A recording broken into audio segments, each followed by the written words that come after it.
Hi everyone! Welcome to Mr. Queen PH at ito ay isang collective love reading. So it doesn't matter kung ano ang inyong zodiac signs and it doesn't matter kung kailan nyo ito mapanood. As long as makaka-resonate kayo, this reading is for you. Ayan, sa tinan natin yung energies ng collective pagdating sa love.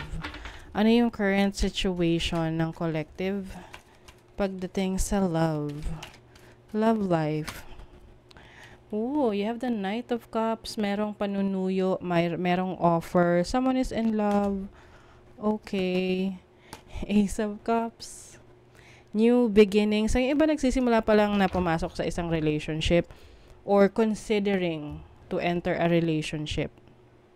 Oo. Lalo na kung someone is very intense pagdating sa pagpapakita ng kanyang romantic interest sa inyo. Diba? What else? You have the Hierophant. O, yung iba talaga, seryoso. Possible ito na very serious relationship that might lead to marriage. May marriage energy dito. Let's see what else. Current. Oh, diba? You have the Lovers. Oh my God. Collective. Maraming in love sa inyo. Yes. Some of you, gusto nyo na talaga. And yung iba, ready na kayo to settle down. Ready. What is the challenge? Ano yung challenge ng collective sa love life? 5 of Swords. Okay, mukhang may nakikialam sa inyong relationship, sa inyong decision sa buhay. Pwedeng merong mga tao sa paligid nyo na hindi gusto yung relationship ninyo. Or pwede ring doon sa kabilang side, hindi ka gusto ng family. Or it's the other way around. Yung family mo, hindi gusto tong person na to. So, nagke-create siya ng conflict. Oh my G, you have the third. 3 of Swords. Heartbreak. Alam nyo, ang 3 of Swords, it doesn't have to be a separation. Pwede rin tong painful experience.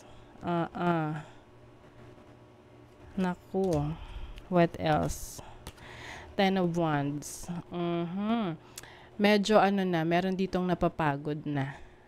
Kahit na in love ka sa relationship, in love ka dun sa tao, iba sa inyo napapagod na kayo na, ipagpatuloy yung relasyon. Maraming parang it's too heavy. It's more of a burden na. You have the Queen of Wands as a challenge. Pwede kasing dito sa relationship, merong naglilimit sa growth ng bawat isa. So, pwede kasing ikaw, nililimit ka ng person mo na gawin yung ibang mga bagay na gusto mo, or it's the other way around. Ikaw yung pumipigil sa mga gusto pang gawin ng person mo.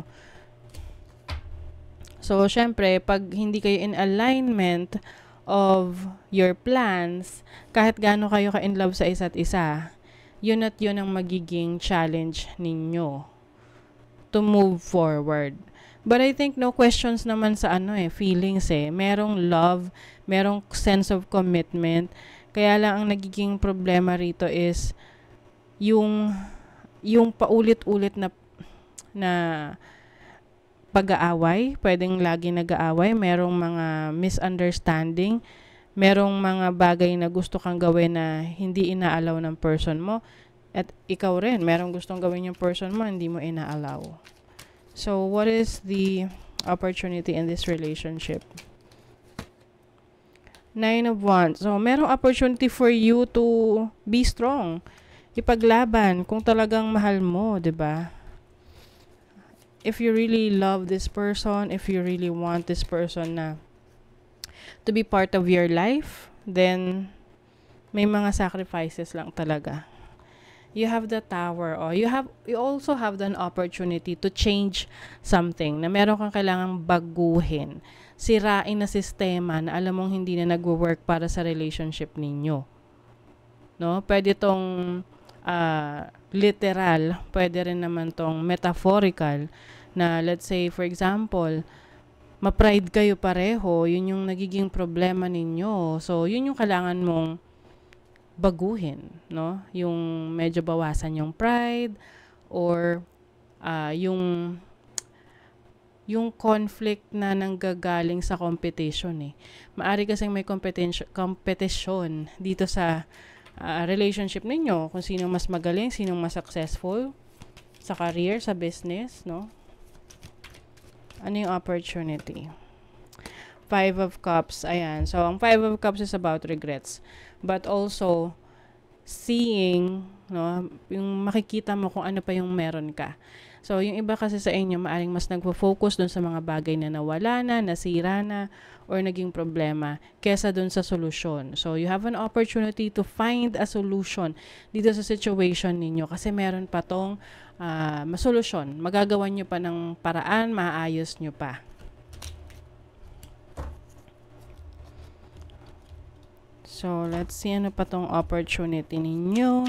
Ano pa yung opportunity ng relationship? Yung iba kasi sa inyo naghiwalay, no? Naghiwalay na, tapos nagkabalikan ulit. So, you have the Chariot as an opportunity. So, ito yung tipong let go of the past and focus on your destination. So, kung ano man yung mga hindi nyo napagkaunawaan, naging problema ninyo, issue ninyo sa isa't isa, kung talagang gusto nyo pareho na kayo pa rin yung magkasama, ili-let go nyo na yun eh. Yung issue na yun, hindi nyo na ibabalik pa ulit. Yung kumbaga, bringing back the past.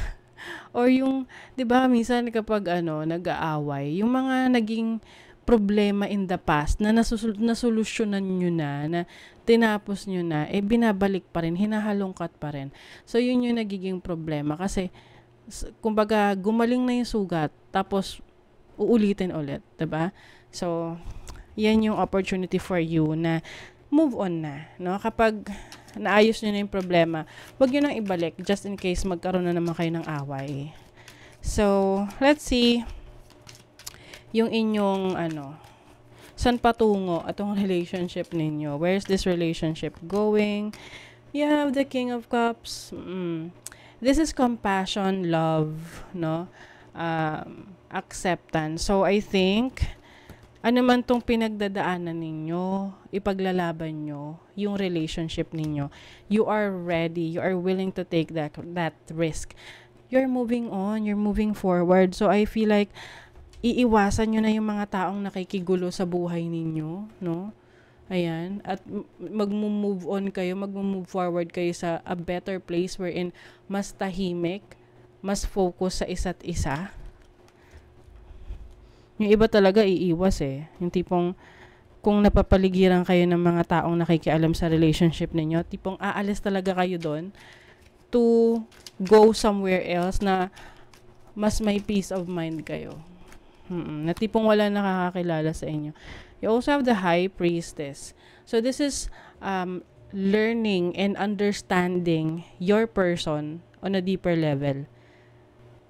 So, importante rin dito na you are psychically connected, you are intuitively connected. May ganun eh, 'di ba? Yung naiisip pa lang niya, kumbaga alam niyo pareho yung naiisip niyo sa isa't isa. Halimbawa, naiisip mo pa lang na gusto mo manood ng sine, and then pag nakita kayo ng person mo, sabihin niya, tara, gusto ko manood ng sine. Yung mga ganon. You're very synchronistic yung inyong, or synchronized yung inyong abilities, yung inyong thinking, thought pattern, kumbaga, kung pareho kayo mag-isip. Oo, maayos pa to. Kailangan nyo lang na ipaglaban talaga yung relationship. So, let's see what else. Love life ng collective.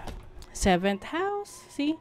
This is about your relationship, partnership. Oh, 'di ba? Sabi i-cultivate daw. I-nourish, alagaan itong relationship na ito. Cross-pollinate. Gemini is about communication. Being true.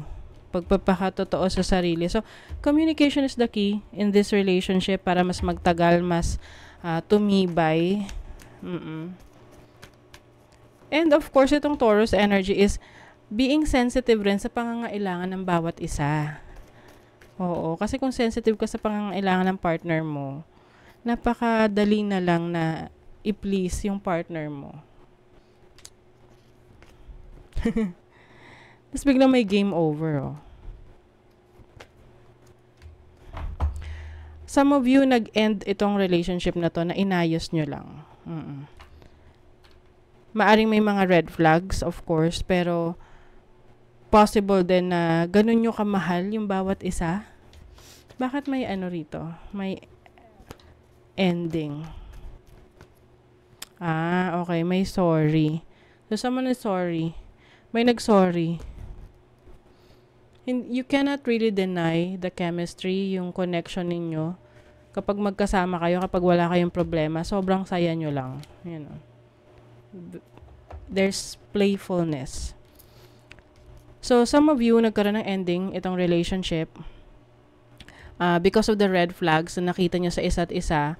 But then, meron ditong naka-realize na yung mali niya, na-realize niya yung mali niya. So, pwedeng ikaw to or the person that you're dealing with. And hindi nyo pa rin kayang i-resist yung isa't isa. You have deep feelings for each other. And kahit walang, kumbaga iset aside yung intimate connection, meron kayong maayos na na alignment ng inyong isip, no? Kapag magkausap kayo, madali kayong magkaintindihan or meron kayong mga bagay na pinagkakasunduan ng mga topics every time na pinag-uusapan nyo yan. So, isa yun sumasagip sa inyong relationship. Okay? So, that is your reading for the collective. Kung nagustuhan nyo ito, naka-resonate kayo, mag-comment kayo dyan, like, share, subscribe para lagi kayong updated sa ating mga readings. Thank you so much, everyone. See you again.